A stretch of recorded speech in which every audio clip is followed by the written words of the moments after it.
Al-Fatihah.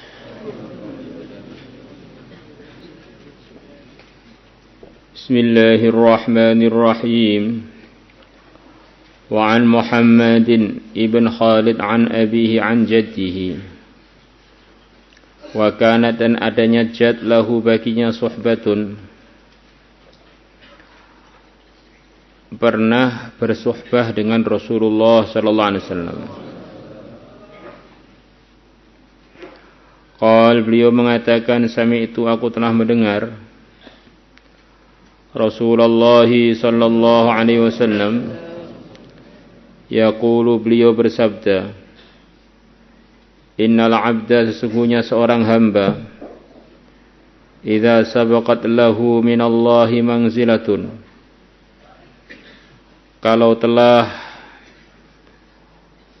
terdahulu baginya dari Allah manzilatun, satu derajat khusus. Maksudnya, kalau ada seorang hamba yang telah oleh Allah itu telah ditakdirkan punya derajat khusus. Innal ladzina sabaqat lahum minal husna ulaika anha mu'adun. Orang-orang yang telah saya tulis, yang telah terdahulu baginya al-husna, nasib baik, al-husna, nasib baik, ulaika anha mu'adun, mereka itu akan dijauhkan dari neraka.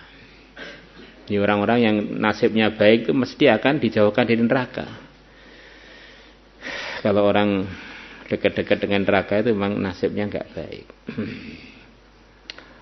Jadi ada seorang hamba sudah tertulis di sisi Allah sana, dia ini akan punya derajat khusus.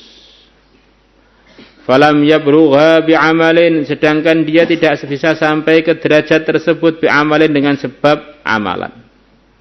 Sementara amalan dia ini enggak nutut untuk mendapatkan derajat itu. Di amalan harian dia itu tidak cukup untuk membeli derajat itu. Wiridnya, ngajinya, dakwahnya, anggap saja nilainya derajat itu perlu dibeli dengan amalan yang nilainya 1 miliar kebaikan. Nah, sementara amalan harian dia itu paling hanya sampai 0,5 miliar kebaikan, upama diangkakan, maka masih kurang untuk mendapatkan hal tersebut, kurang 0,5 miliar lagi. Ini umpamanya begitu itu. Ibtalahu Allahu fi jasadihi, maka Allah akan berikan musibah kepada orang tersebut di dalam jasadnya, biar dapat menambal kekurangan harga tadi. Au malihi, atau dalam hartanya. Au fi waladihi, atau di dalam anaknya. Jasadnya sakit, atau hartanya kurang, atau bangkrut, atau anaknya sakit, atau anaknya meninggal, dan terusnya. Tsumma sabbarahu ala dzalik, kemudian Allah menyabarkan dia ala dzalika, atas ujian yang menimpanya. Diuji sekaligus Allah memberikan pertolongan pada dia, pasti sabar. Hatta yablughul manzilah, hatta yuballighul manzilah, sehingga Allah menyampaikan hamba tersebut al-manzilata, kepada derajat tadi. Allati, yang mana manzilah sabaqat lahu minallah azza wa jalla, yang telah terdahulu untuknya, yang telah tertulis untuknya dari Allah azza wa jalla. Ini di antara yang bisa difahami di sini ini, kalau ada ujian-ujian dari Allah tuh kita husnudon, kita baik sangka, ini Allah ini maha penyayang pada saya, pada hambanya, maha bijaksana. Pasti kalau saya menghadapinya sesuai dengan ridho Allah, nanti akan dapat anugerah yang tidak pernah bisa saya dapatkan kecuali dengan diuji dengan musibah.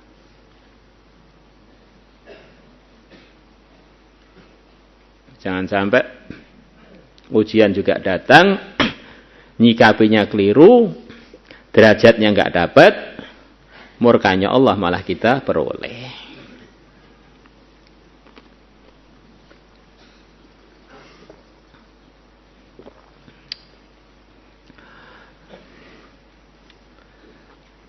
Maka ada 2 orang datang ke seorang nabinya Bani Israel, katanya.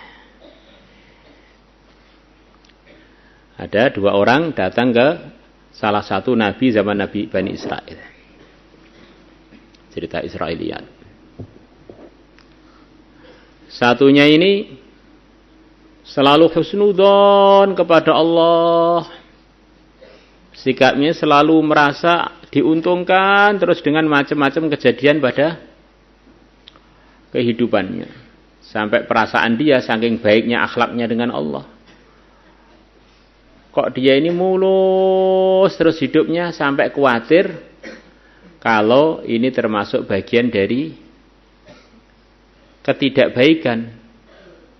Bagian dari penjerumusan dari Allah, istidraj. Bagian dari kehancuran, bukan dari keberuntungan. Maka dia datang pada Nabi tadi. Kebetulan di tangannya itu ada sambil dia memegang gelas. Maka dia tanya pada Nabi Allah tadi, ya Nabi Allah, saya ini seumur-umur belum pernah merasakan ada musibah pada saya. Mulus terus. Di orang itu kalau diberi cinta dengan Allah itu, ada musibah rasanya seperti dicubit oleh istri tercinta. Ya dicubit itu sakit, tapi karena pandangannya itu husnudon. Ini istri saya nyubit saya saking cintanya dan saking gemesnya dengan saya.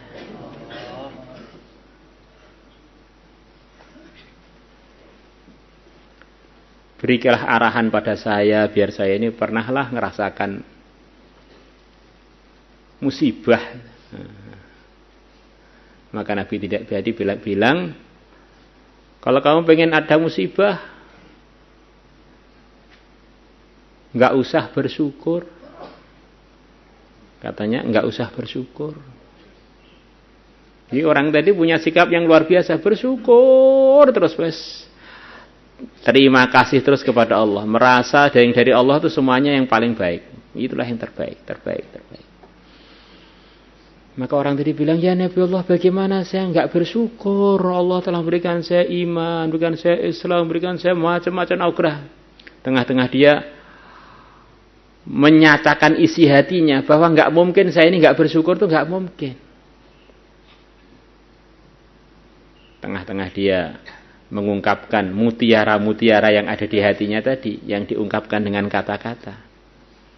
Kata para ulama, mutunya seseorang tuh sebetulnya tampak dari mulutnya.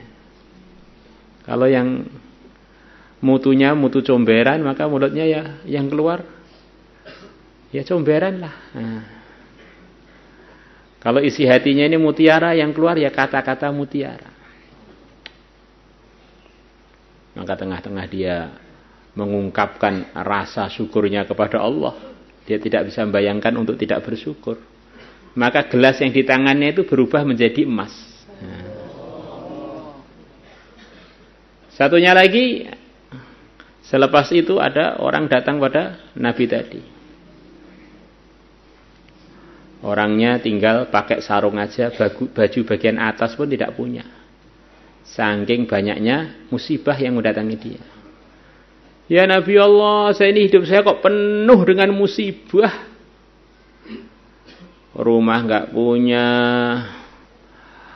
ngelamar nggak laku, makan kadang-kadang, sering lapar, baju pun tinggal satu. Berikan saya arahan biar saya ini bisa dapat macam-macam kemudahan. Maka Nabi tadi mengatakan, bersyukurlah. Di apa yang menimpa kamu, kamu syukuri semua aja. Maka orang tadi bilang, bagaimana saya bisa bersyukur? Saya nggak bisa bayangin kok saya bisa bersyukur. Rumah nggak punya, istri nggak punya, makanan kurang, tinggal satu. Saya tambah sendiri, mukanya pun jelek. Kulitnya pun juga nggak menarik. Giginya pun merongos lagi.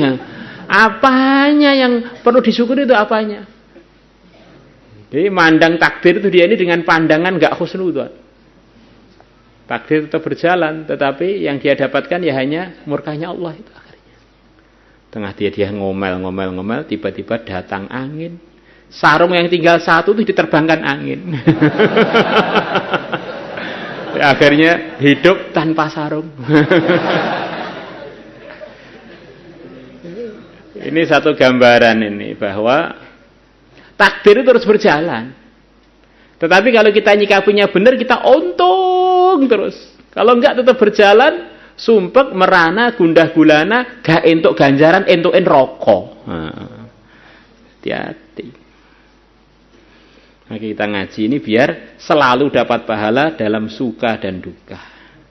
Pada waktu miskin dan kaya, waktu laku nikah atau jomblo enggak laku-laku. Kata Syekh Jalaluddin Ar-Rumi, kalau Allah sudah bukakan kepada kamu husnudzon, baik sangka pada ketentuan Allah, kamu tidak berhenti-hentinya senyum, dari senyum ke senyum. Jadi orang melihat muka kita jadi senang, senyum terus karena merasa apa yang ditentukan Allah itu terbaik, senyum. Allah suka, anugerahnya tambah banyak. Anugerahnya banyak, takdir berjalan, dapat ridhonya Allah, surganya tinggi derajatnya.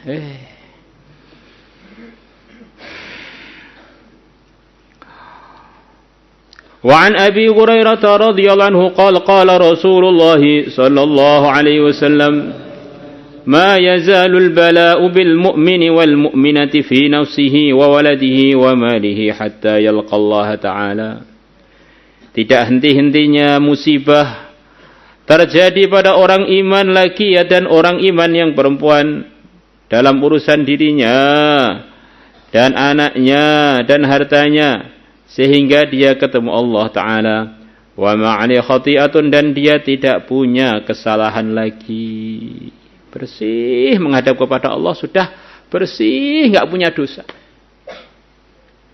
Kalau orang nggak punya dosa ya gimana? Keadaannya mirip dengan para nabi, para rasul. Ya sudah. Apa yang diminta ditunaikan. Masuk surganya Allah. Walakum fiha ma tashtahihil anfusu wa taladzul a'yun. Rawahu Tirmidzi wa qala haditsun sahihun wal Hakim wa qala sahihun ala syarti Muslimin. Allah